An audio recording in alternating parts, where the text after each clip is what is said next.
Bismillahirrahmanirrahim. Assalamualaikum warahmatullahi wabarakatuh.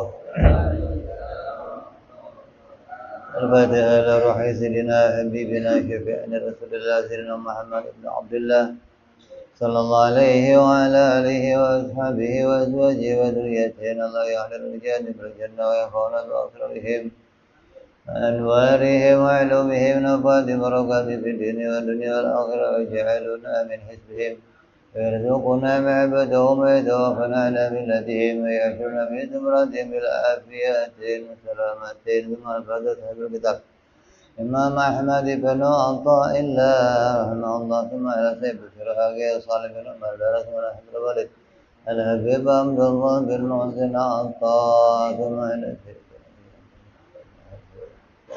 نفعنا الله بهم وبعلومهم لهم الفاتحة أعوذ بالله من الشيطان الرجيم بسم الله الرحمن الرحيم الحمد لله رب العالمين الرحمن الرحيم مالك يوم الدين إياك نعبد وإياك نستعين اهدنا الصراط المستقيم صراط الذين أنعمت عليهم غير المغضوب عليهم ولا الضالين آمين Bismillahirrahmanirrahim.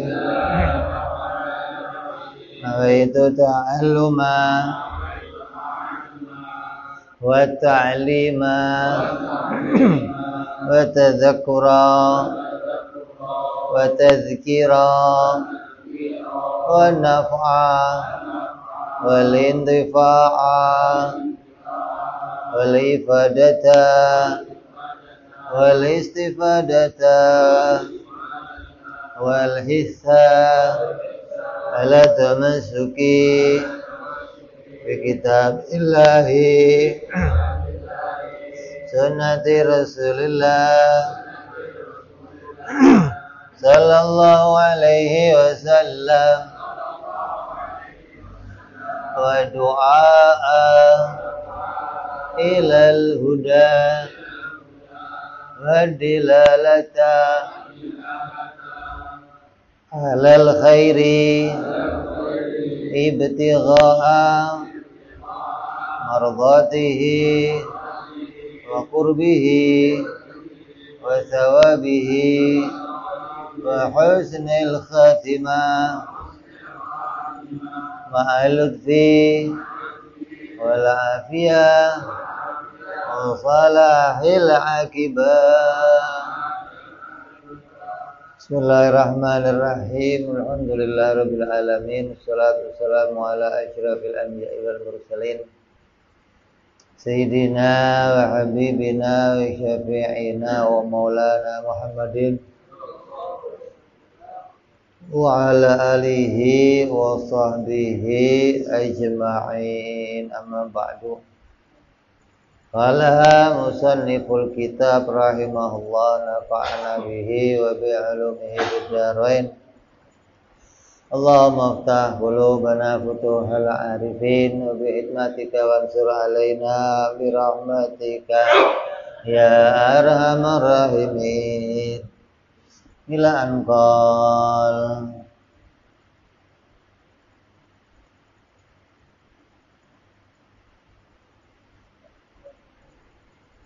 hikmah yang ke-56 ya.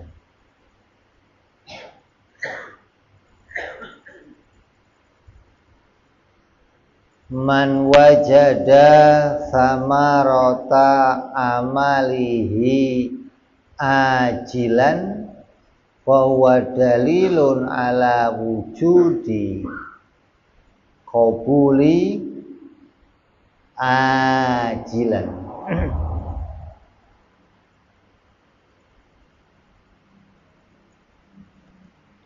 Siapa yang merasakan buah amalnya di dunia, maka itulah tanda bahwa di akhirat amalnya diterima.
Itu makna terjemahnya.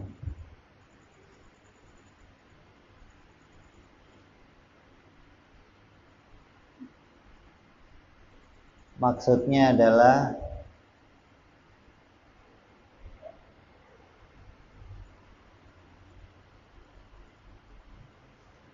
amal yang diterima oleh Allah itu ditandai dengan seseorang merasakan manisnya ibadah.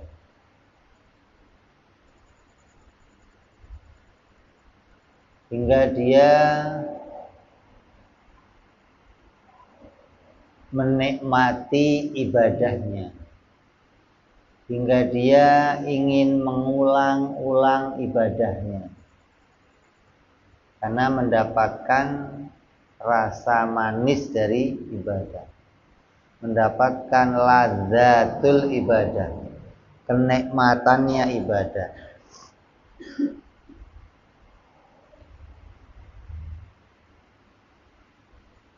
Jadi manisnya ibadah itu yang didapati di hatinya seseorang dari sebuah amal menjadi alamat seseorang itu akan diberi pahala nanti di akhirat.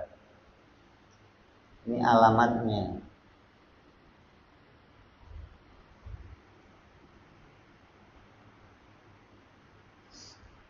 Dan dalil adanya kenikmatan ibadah itu menjadi alamat yang demikian adalah dia menjadi orang yang bertambah rajin dalam ibadah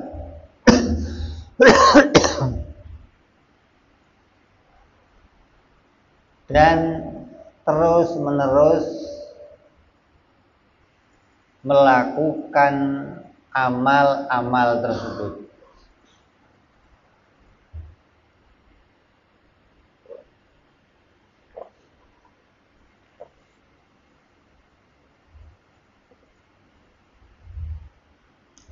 Ya kayak ente merasakan manisnya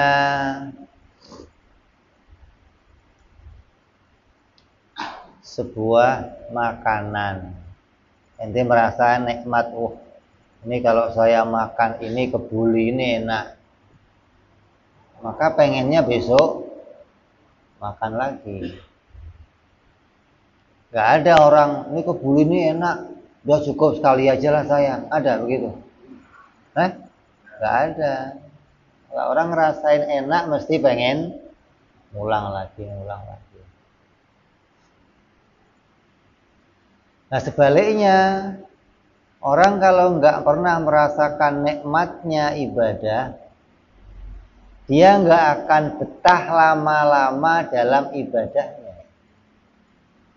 Dia nggak akan mau mengulang-ulang ibadahnya. Dia nggak merasakan ada sesuatu yang membuat dia tertarik dalam ibadah itu. Ketika dia ibadah, ya hanya mengerjakan seperlunya, hanya mengerjakan apa yang jadi kewajibannya, selesai sudah. Gak akan berlama-lama dalam ibadah. Coba kamu dikasih tasbih, suruh duduk zikir gitu. Coba kuatnya berapa menit kira-kira? Setengah hari kuat nggak? Kuat nggak? Kalau ini dikasih HP duduk setengah hari kuat? Kuat. Kenapa? Nikmat. Nafsu kamu cocok maksudnya. Tapi ketika kamu nggak mendapatkan kenikmatan apa-apa, ngapain? Sebentar selesai udah. Nah, kata Imam Ahmad, orang yang mendapatkan manisnya ibadah ketika sholat, dia dapat manisnya ketika puasa, ketika dia zikir, hadir maulid dapat manisnya. Ini tanda amal itu diberi pahala nanti di akhirat.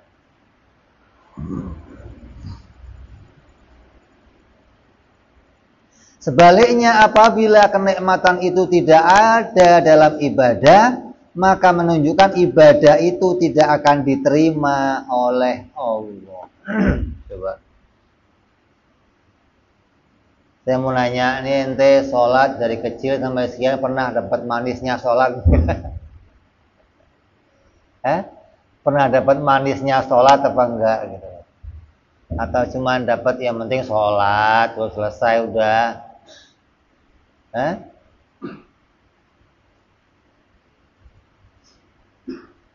Umpamanya ente sholat zuhur nih, kan kita sholat dianjurkan, disunahkan untuk bisa melakukan sholat itu berjamaah. Berjamaah itu hukumnya fardu kifayah. Ketika kamu sholat sendirian zuhur, terus ada lagi orang datang mau sholat zuhur, ente suruh jadi makmumnya ngulang zuhur lagi, mau nggak? Enggak? Berat. Mau? Kenapa? Males. Bukti nggak ada kenikmatan dalam sholatnya. Kalau dalam sholat tadi ente merasakan lazat, nikmat, cepet ente. Ini akan mengulang lagi, akan mengulang lagi. Ini tanda dalam sholat kamu nggak ada alamat lazat, nggak ada datang manisnya ibadah. Maka dikatakan Muhammad, ketika manis itu nggak ada, tanda sholat itu tidak mendapatkan kebaikan di akhirat.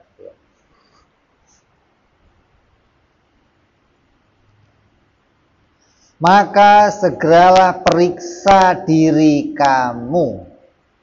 Pasti akan kita jumpai penyakit dalam hati kamu.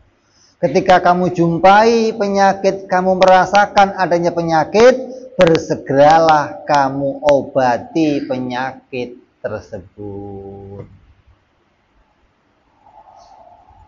Ente kalau makan, kok makan itu rasanya hambar, itu berarti mulut kamu sariawan. Makan asin nggak ada rasanya, maka segeralah periksa di mulut kamu, berarti ada yang salah itu. Orang lain makan ini enak, kok ente ngerasain nggak ada rasanya. Oh, mulut kamu perlu dicek berarti. Sama dengan ini, kata para imam kita, para orang-orang soleh, seharusnya orang sholat itu dapat nikmat. Kok ini nggak dapat nikmat, berarti ada yang salah di hati kamu. Ada penyakit di situ yang menghalangi nikmat untuk datang. Bila kita membiarkannya saja penyakit itu, maka kita sedang menuju kepada ghadabnya Allah. Kita sedang menuju kepada dijauhkannya dari rahmatnya Allah. Ya, Pak. Kalau kamu biarin, kalau penyakit zahir menuju kepada tambahnya berat rasa sakit itu. Tapi kalau penyakit batin, tambahnya kamu dijauhkan dari rahmatnya Allah Subhanahu wa ta'ala. Ini analisanya para ulama. Ada analisanya dokter penyakit zahir, ada analisanya dokter penyakit batin. Karena penyakit batin itu nggak bisa dilihat pakai, nggak bisa. Dia perlu nanya. Di mana nanyanya? Ya dari ibadah yang kita kerjakan. Ente kalau sholat dapat nikmat, kalau sholat suruh ulang lagi mau? Enggak. berarti ada penyakit di hati kamu. Kalau ada penyakit, segeralah berobat. Kalau enggak, kamu sedang dalam tahap dijauhkan dari rahmatnya Allah. Kalau kamu biarin, maka tambah jauhnya kamu dari rahmatnya Allah Subhanahu wa ta'ala. Apa di antara penyakit yang menyebabkan kita tidak mendapatkan kenikmatan dalam ibadah? Artinya, bersamaan dengan adanya penyakit itu, Allah tidak menurunkan kenikmatan. Apa di antara penyakit-penyakit yang bersamaan adanya dia di hati kamu, Allah angkat, Allah tidak turunkan kenikmatan di hatinya seseorang? Maka banyak penyakit-penyakit itu banyak. Di antaranya satu, cinta kepada dunia. Nyimpen dunia di dalam hati. Kalau nyimpen duit harusnya di mana? Di dompet. Jangan dalam hati. Itu nyimpen duit di dalam hati. Ini berat. Ketika di hatinya ada cinta dunia, kenikmatan ibadah nggak akan masuk, nggak. Jadi hati itu wadah yang hanya mau diisinya satu. Kalau diisi sama yang lain dia nggak mau. Cinta dunia itu isinya apa? Ya mengejar jabatan, mengejar kekayaan, mengejar kedudukan, mengejar banyak dah sesuatu yang mendatangkan perkara yang membuat kamu itu betah berlama-lama di dunia, sampai nanti akhirnya dampaknya apa? Takut kehilangan, takut kehabisan, takut mati, takut. Ini dampaknya cinta sama. Nanti kalau sudah cinta sama sesuatu, mesti kamu takut kehilangan yang kamu cintai. Kalau kamu cinta dunia, alamatnya ketika kamu takut kehilangan dia, berarti kamu cinta sama dia. Yang kedua, sombong. Sombong itu tidak mau menerima kebenaran, merasa dirinya yang paling baik, merasa pendapatnya itu sudah benar, hingga tidak mau menerima pendapat dari orang lain, tidak mau menganggap orang lain, gak mau menghormatin orang lain, gak mau mandang orang lain. Ini bentuk dari kesombongannya seseorang. Kayak iblis tuh. Iblis itu termasuk orang yang sombong. Artinya tidak mau menerima kebenaran bahwa ada yang lebih mulia dari dia, ada yang lebih alim dari dia, ada yang lebih ganteng dari dia, ada yang lebih fasih dari dia, ada yang lebih dari dia. Dia nggak mau terima tuh. Saya sombong. Ketika ada penyakit ini, maka manisnya ibadah nggak akan masuk dalam hatinya seseorang. Yang ketiga, riya.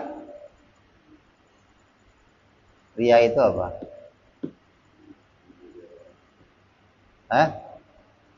Riya itu apa? Pengen selalu diperhatikan sama orang lain. Caper. Kalau kamu posting sesuatu, terus kamu ngecek lagi, yang kamu cek apa? Yang nge-like berapa? Itu tandanya apa? Iya. Ente butuh berapa orang yang muji saya nih? Berapa orang yang ngalem saya nih? Berapa orang yang perhatiin saya nih? Ketika nggak ada yang perhatiin, panas hatinya. Gimana sih? Masa nggak ada merhatiin saya? Apalagi ada orang lain yang di bawahnya diperhatikan. Wah, gondok dia. Kenapa kok nggak saya diperhatiin? Kok orang lain itu? Selalu jalannya kemana aja minta diperhatiin orang. Bacaan sesuatu pengen dilihat orang. Ngapain aja pengen, namanya riya.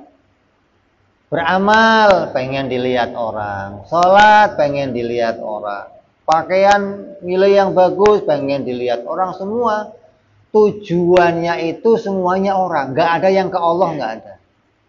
Maka yang demikian mesti di hatinya nggak ada kenikmatan ibadah, karena nggak ada Allah sedikit pun di hatinya. Orang yang cinta dunia nggak ada Allah di hatinya.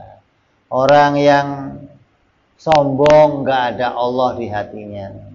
Orang yang riya nggak ada Allah di hatinya. Gimana bisa mendapat kenikmatannya ibadah?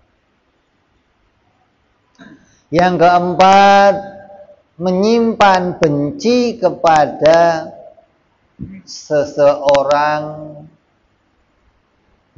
dari hambanya Allah.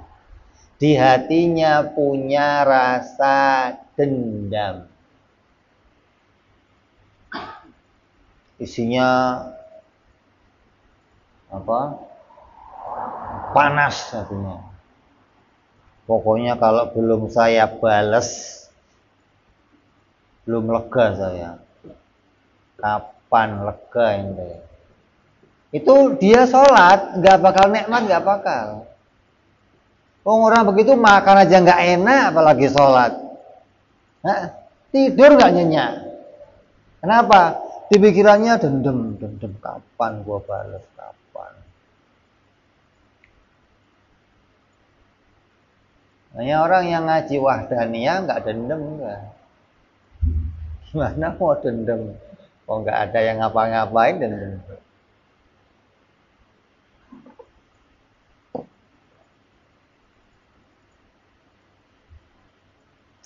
Yang kelima, makan makanan yang haram, yang dihasilkan dari sesuatu yang haram.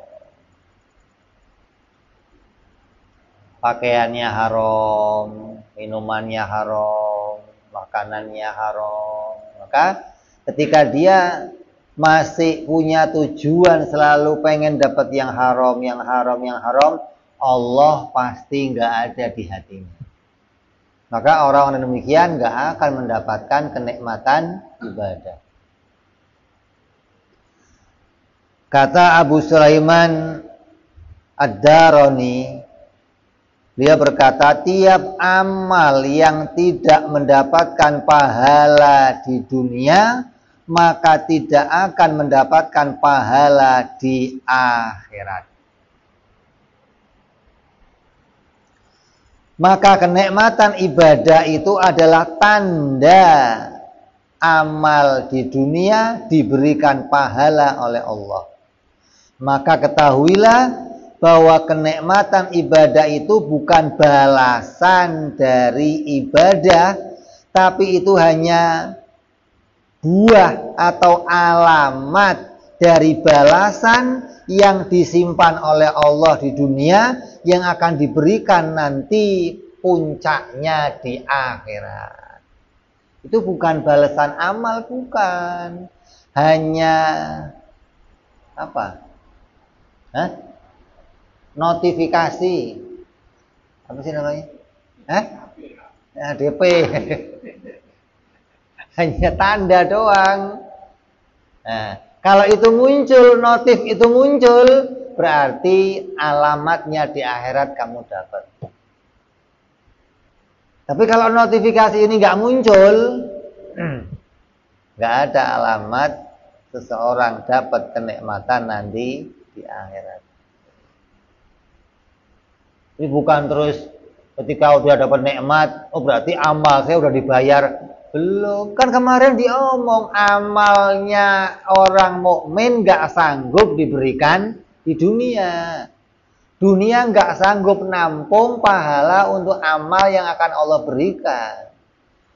Lah, adapun kenikmatan ibadah itu hanya notifikasi doang, sedikit.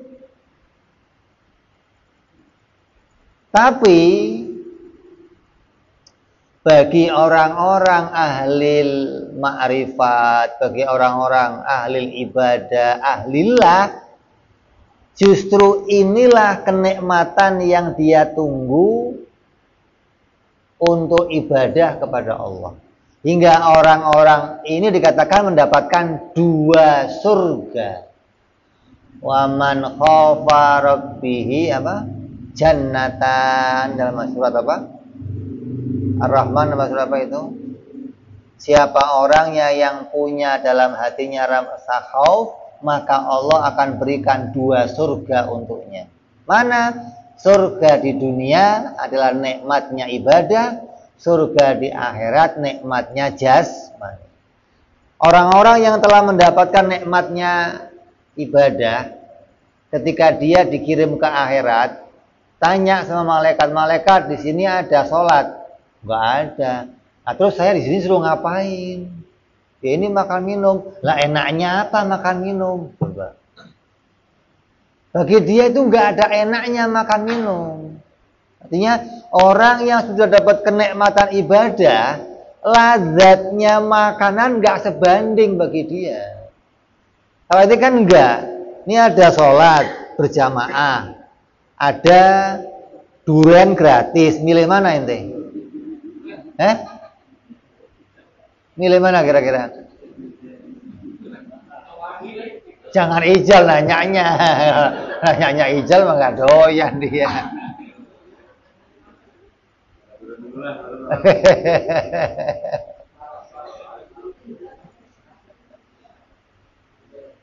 Loh. Jadi bagi kita kenikmatan ibadah itu nggak ada, nggak kita dapati gitu loh. Tapi kenikmatan dunia itu kita pentingkan. Oh ini. Nah bagi orang-orang ini nikmatnya ibadah itu utama, nikmatnya jasmani nggak terpikir bagi dia. Pakaian baik dia nggak ngerasa enak, duduk di rumah bagus nggak ngerasa enak, dapat makanan kebuli yang nggak ngerasa enak, pegang duit setas yang nggak ngerasa enak. Kalau ente bawa aja udah musuh. punya orang bawa doang rasanya ya Allah. Apalagi punya sendiri, la ilaha illallah.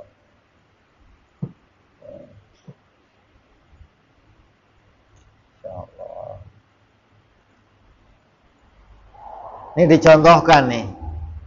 Seperti anak yang rajin sekolah. Kemudian dijanjikan oleh orang tuanya sebuah sepeda.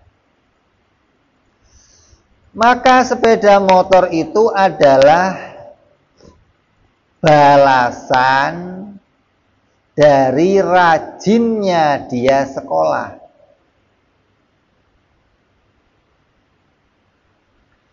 Adapun buah atau alamat atau tanda orang yang rajin sekolah itu apa?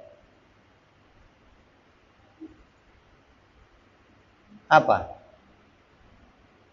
Ijazah. Itu alamatnya.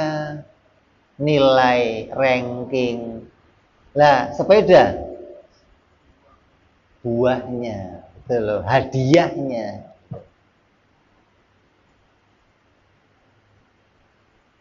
Jadi kalau ente mau ilustrasikan, nih ulama mengilustrasikannya begitu gitu loh. Jadi jangan dianggap oh ijazah ini hadiahnya orang sekolah, bukan. Itu tandanya kamu rajin sekolah. Kalau kamu nggak rajin sekolah, dapat ijazah nggak? Endok, dapatnya telur gitu.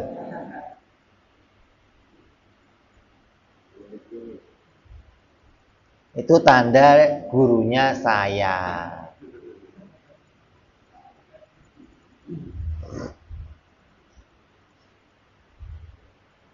Jadi apabila kita beribadah dan mendapatkan kenikmatan ibadah, maka jangan jadikan kenikmatan itu sebagai tujuan ibadah.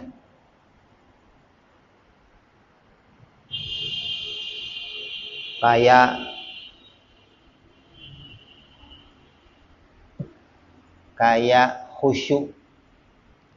Jangan jadikan khusyuk sebagai tujuan ibadah, jangan jadikan kenikmatan ibadah jadi tujuan, jangan. Karena bukan itu tujuannya, bukan.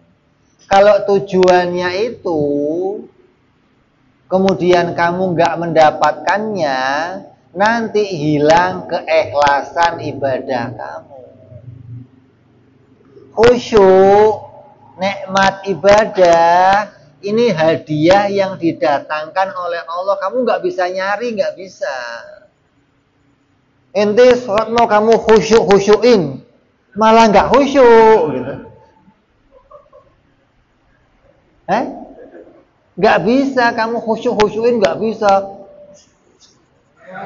Wah, malah miring-miring nggak jelas.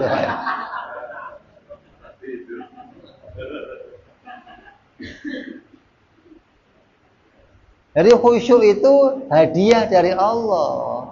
Ketika kamu ikhlas, kamu datang dengan hati yang khudur, datang dengan mengingat Allah, Allah akan kasih khusyuk di hati kamu. Allah lupakan kamu sama yang lain, ditambah manisnya ibadah, itu hadiah dari Allah. Artinya itu buah yang akan diperoleh dari orang yang serius ketika ibadah kepada Allah, seperti ijazah tadi gitu loh. Adapun buahnya nanti di akhirat, dunia nggak cukup untuk mendatangkan buah dari ibadah tadi, nggak cukup. Jadi yang jadi tugas kita sekarang apa? Memeriksa diri kita, apakah ada penyakit-penyakit tadi yang masih nyangkut dalam hati. Makanya yang namanya toharoh, bersuci, itu ada bersuci kotoran zahir, ada bersuci kotoran batin. Makanya sholat itu syaratnya toharoh. Toharoh ini tadi, toharoh zahir, membuat kamu nggak usah mengulangi sholat.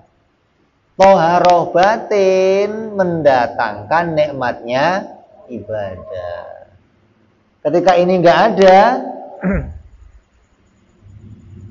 ya kamu hanya kelihatan sholat, kelihatan sholat.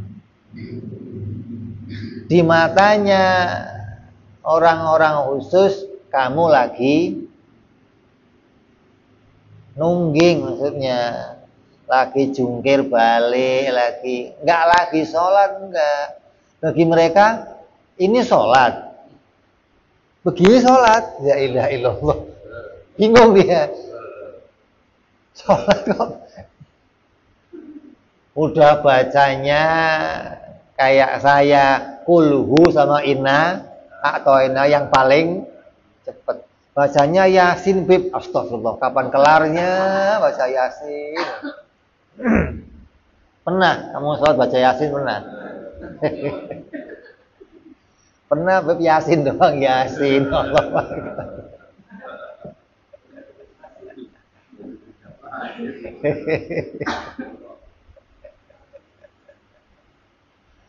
Ya Allah.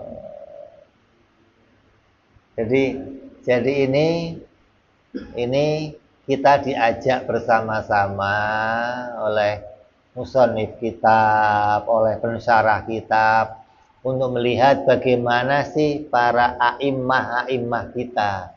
Bagaimana sih para salaf-salaf kita dulu. Bagaimana sih orang-orang yang ahli ibadah dulu. Begini loh mereka ibadah.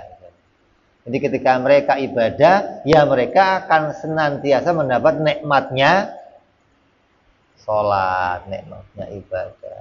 Hingga mereka senantiasa dawam dalam ibadahnya. Zikir, nggak hanya duduk dia zikir, sampai tasbihnya dibawa. Zikir.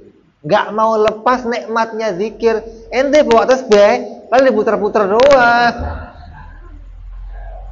Buat kalungan. Action.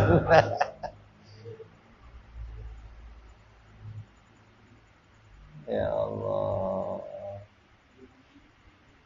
Ya, jadi bagaimana kita bisa mengintrospeksi diri kita, apakah kita sudah menjadi bagian dari orang-orang yang bisa mendapat kenikmatan ibadah dalam semua ketaatan kita kepada Allah Subhanahu wa ta'ala. Mudah-mudahan Allah jadikan untuk kita jalan, Allah bersihkan zahir kita, Allah bersihkan batin kita, Allah jadikan kita menjadi orang-orang yang punya alamat, menjadi tanda baik di dunia dan mendapat kebaikan nanti di akhirat insya Allah. Amin ya rabbal ala hadhihi niyyah wa ala niyatin salihah wa ila hadratin nabi al-fatihah. A'udzu billahi minasyaitonir rajim. Bismillahirrahmanirrahim. Alhamdulillahi rabbil alamin arrahmanir rahim maliki yaumiddin. Iyyaka na'budu wa iyyaka nasta'in ihdinas siratal mustaqim.